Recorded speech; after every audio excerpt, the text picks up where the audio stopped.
Joining us now on Sports Talk. We've been looking forward to talking to this man for a while since you found out his book came out. Again, 50 years ago this summer. Hard to believe it's been that long, but anybody who was in New York at the time knows it well. It's called After the Miracle, The Lasting Brotherhood of the 1969 Mets. We're joined by one of the members of that team and, of course, great sportscaster as well in New York after he finished playing baseball on Channel 5. And Art Shamsky joined us tonight for a few minutes on the show. And Art, great to talk with you. How are you? Thanks, guys. It's great to be with you. I had a chance to read through the book again. When you won that World Series, I was in third grade, and back then they would wheel these clunky black and white TV sets into the auditorium. We got to watch some of the games because they were played in the early afternoon back then. So we saw the World Series in beautiful black and white. Well, I'm starting to tell people I was 12 years old on that team, and if they believe it, so just go along with it. But, it's been 50 years. It's, I'm still in New York because of it. I played 13 years, and nobody ever talks about the other 12. It's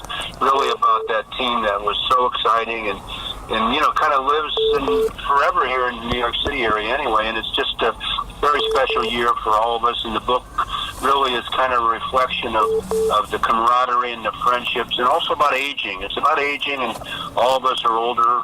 And it's about all the things that really kind of happened to us because we're a part of that great team. Yeah, no doubt. I think we lost our co-host, but we'll try and get him back on. But, the book is obviously, you recount the game by game of the 69 series, but the heart of the book is a reunion trip you had with, of course, Buddy Harrelson, Jerry Koosman, and Ron Swoboda and yourself going out to see Tom Seaver in California. Very poignant because we all know Tom, unfortunately, the diagnosis coming out of the dementia, and also Buddy Harrelson suffering from it. So a very poignant trip.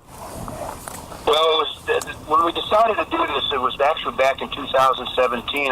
This is my second book. I wrote a book called The Magnificent Seasons about 1969.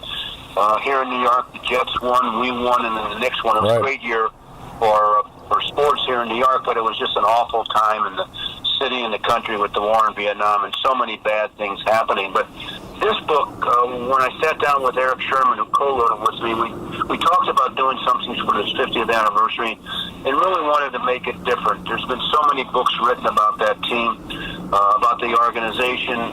We wanted to make it more of a fan-friendly kind of thing. It wasn't just about the games that happened. It's about all the relationships that developed from that team and the camaraderie. And we decided to take a trip to California because we knew at the time, this was 2 years ago, that Tom was not traveling much anymore, and that we decided to go out there and hopefully sit down with him and reminisce a little bit. And when we decided to go, we could have picked any three guys besides myself and Eric to go out there because it was such a close team. But Buddy, of course, and Tom were roommates and friends from California, and Koosman and Swoboda were their own set of characters, and Swoboda made the great in Game 4 that helped Tom, and so it was just a wonderful time to go out there. But the problem was we didn't know if he was going to feel up to it to sit down with us, and we coordinated the trip, and we all met in San Francisco, and Buddy went with us because of his physical situation. But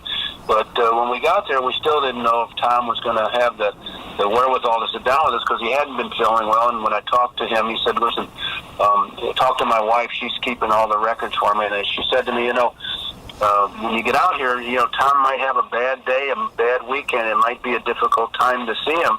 So we rolled the dice, and when we got there, we got there late on a Friday afternoon. I talked to her, and she said, it's really too late today. Let's hope for tomorrow. And when I called in the morning, I had my fingers crossed because we had to leave early on Sunday to come back.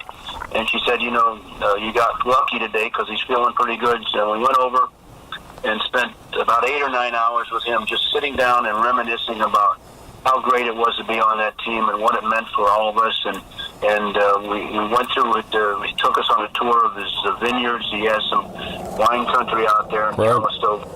And then we went out to lunch, and it was just a remarkable time. And all of us were we were transfixed for that period of time, just talking about what this team meant to all of us and the people in New York and fans all over the country. And now, 50 years later, people are still talking about that team. It's one of the few teams 50 years later that you can celebrate and reminisce with the I always tell people it wasn't the greatest team that won a World Series, but certainly one of the most memorable.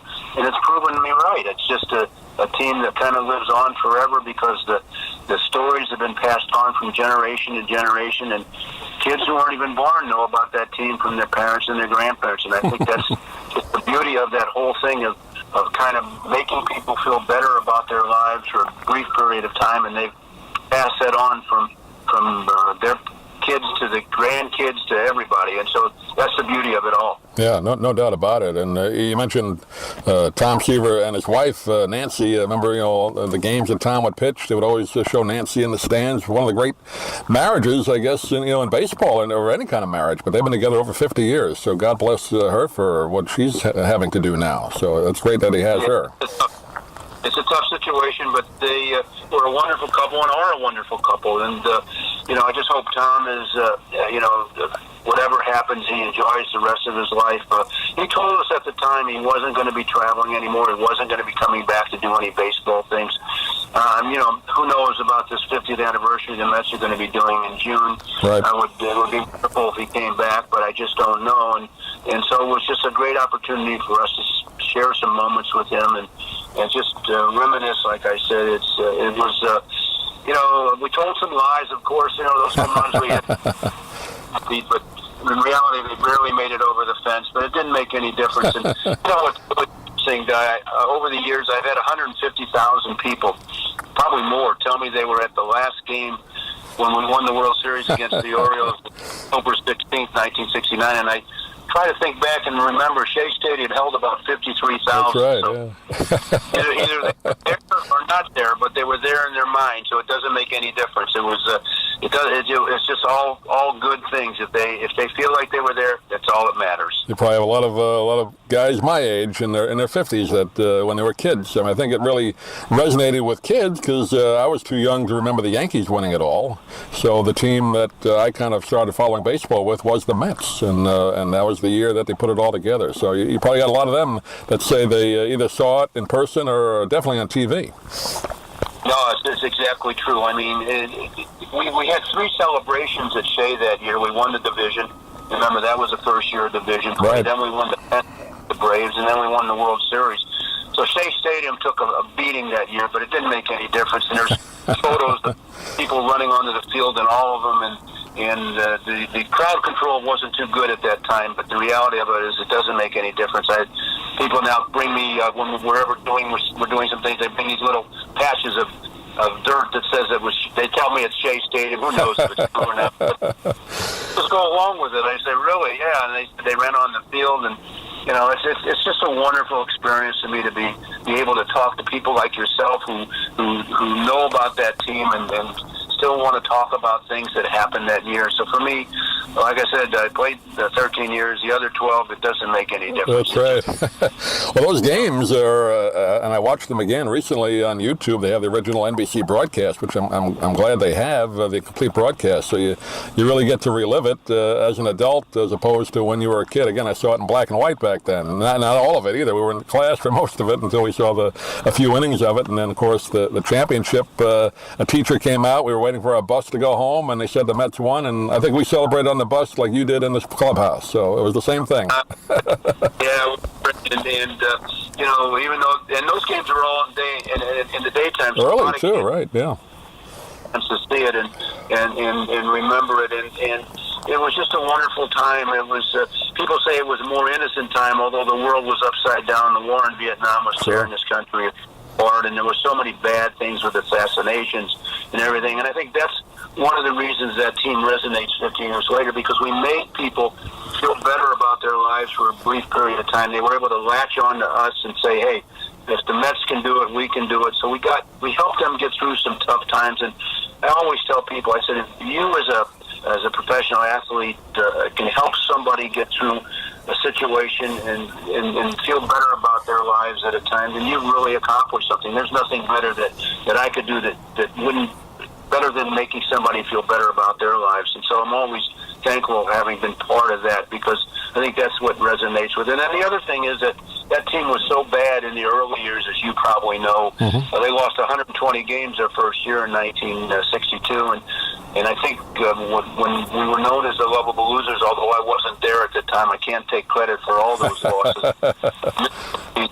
But I came over from the Cincinnati Reds in '68. But I think that the fact that we were so bad in those years, and people kind of came to the ballpark expecting us to lose, hoping we would win, but expecting us to lose, and then to turn it around against a terrific Baltimore Oriole team that won 109 games in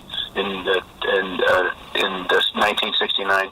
I mean, that's just been passed on from generation to generation, too. That was a great Baltimore team, and we got some breaks. There's no doubt about it. A lot of good things happened for us. Somebody was watching over us above, and I think it was just our year. It was just an incredible year for all of us. Yeah, of course, you brought up the Ron Swoboda catch. Still, in my mind, the greatest World Series catch, maybe the greatest catch of all time in any game. Of course, Tommy Agee, he made two unbelievable catches. I believe it was Game 3. I think he drove in, 3 or 4 runs or saved 5 runs, whatever he did. I mean, unbelievable game. Tommy Agee, very underrated, I think, as a player. Hit a home run in the bottom of the first of that game. I was in right field when he made the one to right center. I used to kid him before he passed away way too young. Tommy was a great guy. I used to kid him all the time. Say, Tommy, you made an easy play look hard, and you've reaped the benefits all these years from making an easy play look hard. And if you look at the footage, that's my legs running by him telling me he has plenty of room. But he had an unbelievable game at Game 3, and Ronnie made a great catch in Game 4. And I often get people asking me, would you have been able to make the play? And I always say no, because I don't want to take anything away from that great play he made. And Ronnie's a great guy, and he tells people now, some people had a career, I had a catch. That's right. And you both wound up doing sports in New York, too. So you both are sportscasters. Yeah. Yeah, it's a great line, and we played, we shared right field, and we always pulled for each other. Gil platooned in 4 positions that year, and sometimes even behind the plate, so he got the most out of everybody. And that was a genius of Gil Hodges, being able to get everybody involved in the game, and knowing that player at the end of the bench that he was going to need him at some point during the season. And he was the catalyst and the real reason we won the World Series that year, because he was such a brilliant manager and a terrific guy. I know there's been some talk again, and every once in a while it comes up about Gil should be in the Hall of Fame. Now, I obviously didn't see him when he played for the Brooklyn Dodgers, but you look at his statistics as a player, then, of course, as a manager, unfortunately, a short career because he passed away so young, but I think he belongs in the Hall. I would imagine that most of the Mets would agree with that, right? Yeah, it's interesting. I was thinking about I'm not sure when he's up again. It's either the end of this year or 2020, and I had this brilliant idea of sending this book after the miracle to all the people that are going to be voting, just to let them know how idolized and how respected he was as a manager. I don't think too many managers, even winning managers, were really respected as much as Gil, and I totally agree with you. He should be in the Hall of Fame for not only his baseball career, but being a manager on that team. And I do believe if he would have lived longer, he would have brought more championships to the Met organization. Yeah, no doubt about it. After the Miracle, the Lasting Brotherhood of the 69 Mets is the title of the book. We've been talking with Art Shamsky. Also, Eric Sherman contributed to the book as well. Art, real pleasure to have a chance to talk with. I know you're busy this year with the travel, but a lot of events coming up. And if you do head back our way to Sarasota, please let me know. We'll definitely have you back on. But thanks for joining us today. Oh, great. Thanks. Perfect interview. Thank you.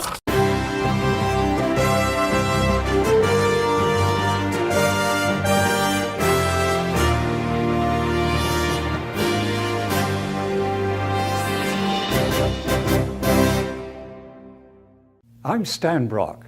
30 years ago, I formed Remote Area Medical to help people overseas.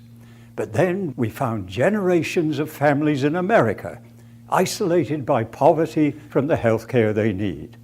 Together, we can take dental, vision, and medical help to 1 million adults and their kids, right here at home in the United States of America.